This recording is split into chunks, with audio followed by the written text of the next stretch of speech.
Bab 40 Kebangkitan dari Kehampaan, Hari Pertama Tanpa Kekuatan. Bagian 1, Pulang dalam Keheningan.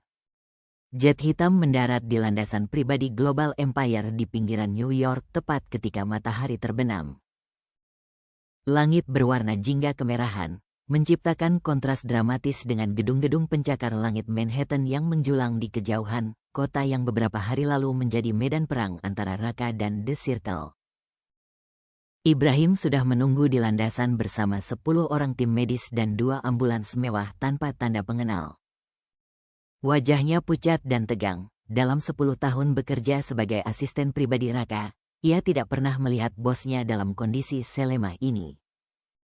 Pintu jet terbuka, naga putih dan naga biru keluar terlebih dahulu, membawa tandu di mana Raqqa terbaring dengan mata tertutup, tubuh tertutup selimut tebal. Kulitnya sangat pucat. Napasnya dangkal, dan yang paling mengkhawatirkan, tidak ada aura spiritual apapun yang memancar dari tubuhnya. Di belakang mereka, Ayu turun dengan wajah yang hancur oleh kelelahan dan kekhawatiran. Matanya bengkak karena menangis berjam-jam selama penerbangan. Ia tidak melepaskan genggamannya dari tangan Raqqa bahkan ketika para medis dengan hati-hati memindahkan suaminya ke tandu ambulans. Tandu kedua membawa Dimas, masih tidak sadarkan diri tetapi kondisinya jauh lebih stabil. Luka di dadanya sudah menutup, napasnya teratur, hanya saja ia belum membuka mata sejak ritual dihentikan. "Bagaimana kondisi Tuan Raqqa?" tanya Ibrahim dengan suara rendah pada naga putih sambil berjalan cepat mengikuti ambulans menuju mobil. "Buruk," jawab naga putih dengan jujur. Beliau kehilangan seluruh kultivasi, dan tiannya kosong total. Meridian tidak mengalirkan energi apapun, bahkan indera spiritualnya lenyap sepenuhnya. Secara medis, beliau sehat. Tetapi secara spiritual, beliau sekarang hanya manusia biasa. Ibrahim merasakan dadanya sesak. Apakah ada cara untuk memulihkannya? Ada. Naga putih menunjuk pada manual pemulihan yang masih digenggam erat di tangan Raqqa meski tidak sadarkan diri. Beliau membawa itu dari dalam segel gudang kuno. Buku kitab manual yang ditulis oleh Kaisar Naga Putih pertama tentang cara membangun kembali kultivasi dari nol. Tetapi prosesnya sangat panjang dan menyakitkan, memakan waktu bertahun-tahun. "Bertahun-tahun," gumam Ibrahim, "kita tidak punya waktu bertahun-tahun." Begitu musuh-musuh tahu bahwa komandan kehilangan kekuatan, mereka akan menyerang dengan kekuatan penuh. Global Empire akan jatuh dalam hitungan minggu. Itulah mengapa tidak ada yang boleh tahu, kata naga biru yang berjalan di sebelah mereka. "Kita harus menyebarkan informasi bahwa komandan sedang dalam retreat kultivasi tingkat tinggi dan tidak boleh diganggu. Buat musuh berpikir bahwa beliau sedang menjadi lebih kuat, bukan lebih lemah." Ibrahim mengangguk sambil membuka pintu mobil sedan hitam untuk Ayu. "Sudah saya atur, saya menyebarkan rumor di jaringan intelijen bahwa Tuan Raqqa berhasil mendapat warisan dari gudang kuno dan sedang menyerap kekuatan legendaris dalam retreat tertutup. Beberapa mata-mata musuh sudah mendengar dan melaporkan ke atasan mereka. Setidaknya ini membeli kita waktu beberapa bulan sebelum mereka menyadari kebenaran." "Bagus," puji naga putih, "dan bagaimana dengan untuk keluarga Ayu? Mertua komandan pasti akan bertanya-tanya." "Pak Surya dan Ibu Laksmi sudah saya jemput dari rumah aman di New Jersey. Mereka menunggu di rumah sakit pribadi kita. Mereka sangat ingin melihat Dimas dan berterima kasih pada Tuan Raqqa." Ayu yang mendengar percakapan itu akhirnya berbicara dengan suara serak, "Bawa kami ke rumah sakit sekarang. Aku ingin Raqqa mendapat perawatan terbaik dan aku perlu bertemu ayah dan ibu." "Tentu Nyonya, semuanya sudah disiapkan." Konvoi kendaraan itu meluncur dengan cepat meninggalkan landasan, memasuki jalan raya yang menuju ke fasilitas medis rahasia Global Empire yang tersembunyi di bawah gedung pencakar langit yang tampak seperti kantor biasa dari luar. Selama perjalanan, Ayu menatap wajah Raqqa yang pucat. Untuk pertama kalinya sejak menikah 3 tahun lalu, ia benar-benar melihat suaminya sebagai manusia biasa. Bukan sosok misterius yang selalu tampak tidak terkalahkan, bukan pebisnis yang selalu punya jawaban untuk segalanya, bukan pendekar legendaris yang bisa terbang dan menghancurkan gunung. Hanya seorang pria yang kelelahan, terluka, dan sangat rapuh. Dan entah mengapa, melihat Raka dalam kondisi seperti ini membuat cinta Ayu padanya menjadi lebih dalam. Karena sekarang ia mengerti, di balik semua kekuatan dan keajaiban yang Raka miliki, pada akhirnya ia hanya manusia yang bisa terluka, yang bisa lelah, yang bisa takut kehilangan orang yang dicintai. Terima kasih, bisik Ayu sambil menggenggam tangan Raka yang dingin. Terima kasih sudah menyelamatkan adikku, terima kasih sudah mengorbankan segalanya untuk kami. Aku janji, aku akan ada di sampingmu saat kau membangun kembali kekuatanmu. Kali ini, tidak ada lagi rahasia di antara kita, kita akan menghadapi semuanya bersama. Raka tidak menjawab, ia masih tidak sadarkan diri, tetapi jari-jarinya yang digenggam Ayu bergerak sedikit, seolah ia mendengar kata-kata istrinya di alam bawah sadarnya. Bagian 2, pertemuan dengan mertua, kejutan dan pengakuan. Rumah sakit pribadi Global Empire terletak 40 lantai di bawah tanah, tersembunyi dengan sempurna dari dunia luar.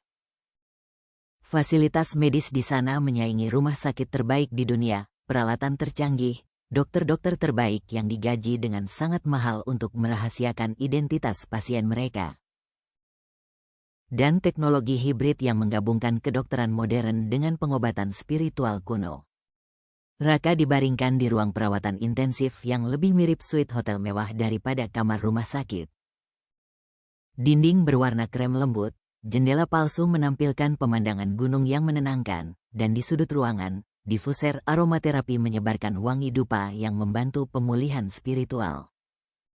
Meski dalam kasus Raka, efeknya minimal karena ia tidak lagi memiliki energi spiritual untuk dipulihkan. Dimas dibaringkan di ruang sebelah, juga dalam perawatan intensif. Lukanya sudah ditangani dengan baik, tanda vital stabil, hanya menunggu kesadaran kembali. Di ruang tunggu yang mewah, Surya dan Laksmi duduk dengan gelisah. Keduanya tampak seperti sudah menua 10 tahun dalam beberapa hari terakhir. Rambut Surya yang biasanya disisir rapi kini berantakan, jas mahalnya kusut, dan mata merah karena kurang tidur dan terlalu banyak menangis. Laksmi dalam kondisi yang tidak jauh berbeda. Riasan yang biasanya sempurna kini pudar, tangan gemetar tidak bisa berhenti meremas sapu tangan. Ketika pintu terbuka dan Ayu masuk bersama Ibrahim, keduanya langsung berdiri. Ayu, Laksmi langsung memeluk putrinya dengan erat. Syukurlah kau selamat. Kami sangat khawatir.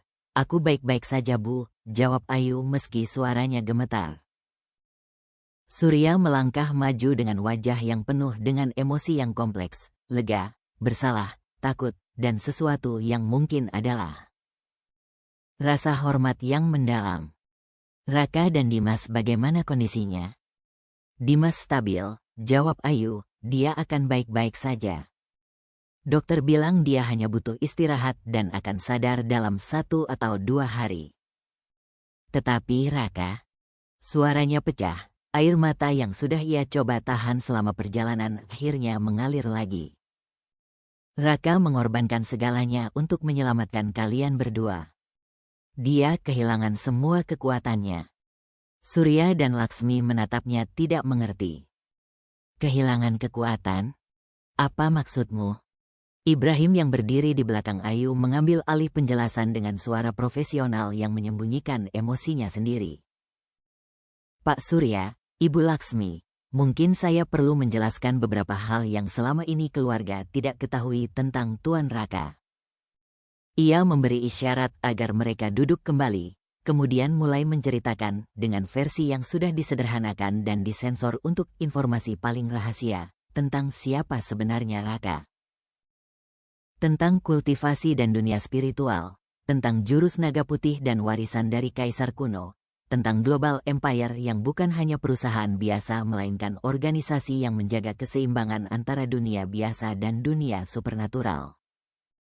Dan yang paling penting, tentang pengorbanan Raka di Tibet. Bagaimana ia memasuki segel gudang kuno secara paksa, menuangkan seluruh energi spiritualnya untuk mengubah ritual. Menyelamatkan Dimas dari kematian dan Ayu dari bahaya, dengan harga kehilangan seluruh kultivasinya. Saat Ibrahim selesai berbicara, Surya duduk terpaku dengan wajah yang sangat pucat. Tangannya gemetar hebat, mata melebar dengan shock yang luar biasa.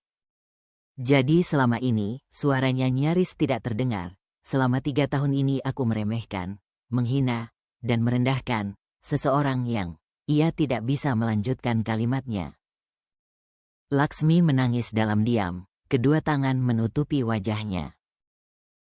Kami sangat bodoh. Kami sangat buta, ya Tuhan, apa yang telah kami lakukan? Bukan hanya itu, lanjut Ibrahim dengan nada yang lebih serius. Tuan Raka tidak pernah menceritakan semua ini bukan karena dia malu atau ingin berpura-pura miskin. Beliau menyembunyikan identitasnya untuk melindungi keluarga. Dunia spiritual sangat berbahaya, penuh dengan musuh yang tidak akan segan membunuh keluarga untuk mencapai tujuan mereka. Dengan membuat dirinya terlihat sebagai menantu miskin yang tidak berguna, beliau melindungi Nyonya Ayu dan seluruh keluarga dari perhatian musuh. Dan sekarang, Surya berbicara dengan suara yang penuh penyesalan yang mendalam. Karena kebencian yang aku tanamkan di hati Dimas, karena informasi yang Dimas berikan pada musuh-musuh Raka, semuanya menjadi berantakan. Identitas Raka terbuka, keluarga kami dalam bahaya. Dan Raka kehilangan segalanya untuk menyelamatkan anak laki-lakiku yang pengkhianat. Ia berdiri tiba-tiba, berjalan menuju pintu ruang perawatan di mana Raka terbaring. Ibrahim menghalanginya dengan sopan. Maaf Pak Surya, Tuan Raka sedang istirahat dan tidak boleh diganggu. Aku harus melihatnya, potong Surya dengan suara yang penuh dengan urgensi. Aku harus meminta maaf. Aku harus berlutut di hadapannya dan memohon pengampunan atas semua yang telah kulakukan. Pak Surya, biarkan dia, suara Ayu yang tenang menghentikan perdebatan. Ayah berhak melihat pria yang telah menyelamatkan anaknya dengan mengorbankan segalanya. Biarkan dia melihat dengan mata kepalanya sendiri apa arti pengorbanan sejati. Ibrahim ragu sebentar, kemudian mengangguk dan membuka pintu. Surya masuk dengan langkah pelan, diikuti oleh Laksmi yang masih menangis dan Ayu yang menggenggam lengan ibunya untuk memberi dukungan. Pemandangan yang mereka lihat membuat Surya berhenti total di tengah ruangan. Raka terbaring di ranjang medis yang dikelilingi oleh berbagai monitor dan peralatan medis yang menampilkan tanda vital. Wajahnya sangat pucat, mata tertutup, napas dangkal. Tidak ada lagi aura yang memancar darinya, tidak ada lagi kesan tidak terkalahkan yang biasanya Raka pancarkan bahkan ketika diam. Ini hanya seorang pria yang sangat lelah dan sangat rapuh. Tetapi di tangan kanannya yang tergeletak di samping tubuh, ia menggenggam sebuah buku kuno dengan sampul kulit usang, manual pemulihan yang ia bawa dari dalam segel. Surya mendekati ranjang dengan lutut yang hampir tidak sanggup menopang tubuhnya. Ia jatuh berlutut di samping ranjang, tangan gemetar memegang railing besi. Raka, suaranya pecah. Maafkan aku untuk semua yang telah kulakukan. Maafkan aku karena telah buta selama 3 tahun ini. Maafkan aku karena meracuni Dimas dengan kebencian yang tidak berdasar. Maafkan aku karena hampir menghancurkan keluarga kita sendiri dengan arogansi dan prasangka bodohku. Air mata mengalir di pipi pria yang selama ini selalu menjaga image-nya sebagai pengusaha sukses yang tidak pernah menunjukkan kelemahan. Kau menyelamatkan anakku, kau menyelamatkan putriku. Kau mengorbankan kekuatan yang kau latih selama puluhan tahun. Kekuatan yang bahkan aku tidak bisa membayangkan untuk orang-orang yang pernah menyakitimu. Kau adalah pria terhebat yang pernah kukenal. Dan aku adalah mertuanya yang paling tidak layak di dunia ini. Ia meletakkan dahinya di railing ranjang, tubuhnya berguncang oleh tangisan yang sudah tidak bisa ditahan lagi. Laksmi juga berlutut di sisi yang lain, menggenggam tangan Raka yang dingin dengan lembut. Raka, maafkan kami akan menghabiskan sisa hidup kami untuk menebus kesalahan ini. Apapun yang kau butuhkan, apapun yang bisa kami lakukan untuk membantumu pulih, kami akan melakukannya. Kami bersumpah. Ayu berdiri di belakang orang tuanya, air mata mengalir diam-diam. Untuk pertama kalinya sejak menikah 3 tahun lalu, ia melihat ayahnya yang arogan dan ibunya yang selalu menjaga penampilan menunjukkan emosi sejati mereka, rasa bersalah, penyesalan, dan rasa hormat yang mendalam. Dan pada saat itulah, mata Raka perlahan terbuka. Pandangannya kabur pada awalnya, kemudian perlahan fokus. Ia melihat wajah Surya yang basah oleh air mata, Laksmi yang menggenggam tangannya dengan lembut, dan Ayu yang berdiri dengan senyum lega meski matanya juga berkaca-kaca. Pak Surya, suara Raka sangat lemah, hampir tidak terdengar. Ibu Laksmi, kenapa menangis? Surya mengangkat kepalanya, menatap menantu yang dulu ia remehkan dengan tatapan yang sekarang penuh dengan hormat dan rasa bersalah. Raka, kami menangis karena bersyukur bahwa kau dan Dimas selamat. Aku menyesal atas semua yang telah kami lakukan padamu. Raka tersenyum lemah dan tulus. Tidak perlu menyesal, yang penting semua selamat. Dimas keadaannya bagaimana? Dimas baik-baik saja, jawab Ayu sambil mendekati dan mengusap rambut suaminya dengan lembut. Berkat kau menyelamatkannya. Kau menyelamatkan kami semua. Bagus, mata Raka mulai tertutup lagi, kelelahan menariknya kembali ke kegelapan istirahat. Itu yang penting. Tetapi sebelum kesadarannya benar-benar hilang, ia sempat berbisik dengan suara yang sangat pelan, hanya terdengar oleh Ayu yang paling dekat, kitab manual jangan lepaskan itu harapan terakhirku. Dan kemudian ia tidak sadarkan diri lagi, jatuh ke dalam tidur yang dalam yang tubuhnya sangat butuhkan. Bagian 3, dunia mulai bergerak, berita yang tidak bisa disembunyikan. Sementara Raka beristirahat dalam pelindungan rumah sakit bawah tanah Global Empire, dunia di atas terus bergerak dengan cepat. Dan berita tentang kejadian di Tibet tidak mungkin disembunyikan selamanya. Di Markas Intelijen Militer Amerika Serikat, Pentagon, sekelompok jenderal dan analis duduk mengelilingi layar besar yang menampilkan data dari satelit pengintai. Grafik menunjukkan lonjakan energi yang sangat besar yang terdeteksi dari wilayah Tibet 2 hari lalu, lonjakan yang bahkan lebih besar dari ledakan nuklir kelas kecil. Kami tidak tahu persis apa yang terjadi di sana, lapor seorang analis muda dengan wajah tegang. Tetapi berdasarkan pattern energi, ini bukan fenomena alam. Ini adalah sesuatu yang artifisial. Seperti senjata atau teknologi yang tidak kita kenal. Jenderal berbintang 4 yang memimpin rapat mengangkat alis. Apakah China menguji senjata baru tanpa memberitahu dunia internasional? Tidak, Pak. Intelijen kami di China melaporkan bahwa mereka sama bingungnya dengan kita. Mereka bahkan mengirim tim investigasi ke lokasi, tetapi tidak menemukan apapun, kecuali runtuhan kuno dan tanda-tanda pertempuran yang sangat aneh. Aneh bagaimana? Tanah yang mencair karena panas ekstrim, tetapi tidak ada jejak bahan peledak. Batu yang hancur berkeping-keping dengan pattern yang menunjukkan tekanan dari dalam, bukan ledakan eksternal. Dan yang paling aneh, beberapa mayat yang mereka temukan mati dengan cara yang tidak bisa dijelaskan oleh senjata konvensional. Seperti energi mereka tersedot dari dalam. Keheningan sesaat di ruangan itu. Kolonel, apa kesimpulan Anda? Tanya jenderal itu pada perwira intelijen senior yang duduk di ujung meja. Kolonel itu membuka laptop dan menampilkan serangkaian foto yang diambil oleh satelit. Pak, kami mendeteksi sebuah jet tempur tanpa tanda pengenal yang terbang menuju Tibet beberapa jam sebelum insiden. Jet itu lepas landas dari New York, dan berdasarkan trajektori dan kecepatan, kami yakin ini milik Global Empire. Global Empire, jenderal itu mengerutkan kening. perusahaan teknologi yang dipimpin oleh Raka? Betul Pak, Raka Mahendra, pria misterius yang membangun empire bisnis senilai ratusan miliar dolar dalam 10 tahun. Kami sudah menyelidikinya sejak lama, tetapi selalu menemui jalan buntu. Tidak ada rekam jejak sebelum 10 tahun lalu. Seolah dia muncul dari udara tipis.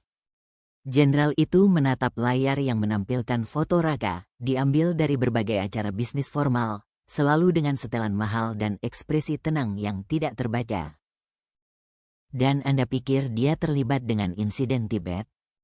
Kami hampir yakin, satelit kami juga menangkap jet yang sama terbang kembali dari Tibet beberapa jam setelah insiden. Dan ada satu hal lagi yang sangat menarik. Kolonel itu menampilkan foto satelit yang diperbesar, menunjukkan beberapa sosok kecil di puncak gunung yang tertangkap sesaat sebelum badai salju menutupi segalanya. Kami mendeteksi beberapa signature panas manusia di lokasi kejadian. Dan berdasarkan analisis komputer, salah satunya sangat cocok dengan profil tubuh Raka Mahendra.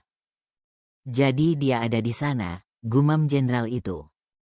Pertanyaannya adalah kenapa? Apa yang dia lakukan di puncak gunung terpencil di Tibet dengan teknologi atau senjata yang bisa menciptakan ledakan energi sebesar itu? Tidak ada yang bisa menjawab. Baiklah, jenderal itu menutup folder di hadapannya dengan tegas. Saya ingin laporan lengkap tentang Raka Mahendra dan Global Empire di meja saya dalam 2 minggu. Gali lebih dalam, keuangan, koneksi politik, teknologi yang mereka kembangkan, semuanya. Kalau dia punya akses ke senjata atau teknologi yang bisa menciptakan insiden seperti Tibet, kita perlu tahu. Ini bisa menjadi ancaman keamanan nasional. Siap, Pak. Pertemuan itu dibubarkan, tetapi benih keingintahuan dan kecurigaan sudah ditanam. Dan bukan hanya di Pentagon. Di Markas Intelijen Rusia, MI6 Inggris, Mossad Israel, dan puluhan organisasi intelijen lainnya di seluruh dunia, analis sedang mempelajari data yang sama dan sampai pada kesimpulan yang sama. Nama Raka Mahendra mulai muncul di laporan rahasia tertinggi negara-negara besar dunia. Dan dalam dunia bayangan, dunia mafia, konglomerat korup, dan organisasi kriminal, nama itu juga mulai beredar dengan berbagai rumor yang semakin liar. Ada yang bilang Raka Mahendra adalah pendekar legendaris yang bisa terbang. Ada yang bilang dia memiliki teknologi alien. Ada yang bilang dia adalah keturunan dari garis kekaisaran kuno yang punya akses ke senjata supernatural. Semua rumor itu salah, tetapi semuanya juga benar dalam cara yang berbeda. Dan yang pasti, dunia mulai menatap pada pria yang selama ini dengan senang hati hidup dalam bayangan. Masa di mana Raka bisa bersembunyi di balik kedok menantu miskin sudah berakhir, masa baru akan dimulai, masa di mana seluruh dunia akan tahu namanya. Dan sayangnya, masa itu dimulai tepat ketika ia dalam kondisi paling lemah yang pernah ia alami. Bersambung ke bab 41. Identitas Raka mulai terbuka ke dunia, negara-negara besar mulai menyelidikinya, musuh-musuh lama menajamkan pisau mereka. Sementara Raka terbaring lemah tanpa kekuatan, badai besar sedang berkumpul di Cakrawala. Bagaimana ia akan bertahan? Bagaimana ia akan memimpin Global Empire tanpa kultivasi? Dan apa rahasia dalam manual pemulihan yang menjadi satu-satunya harapannya? Saksikan di bab 41, ketika dunia mengetahui eksposur dan konsekuensi.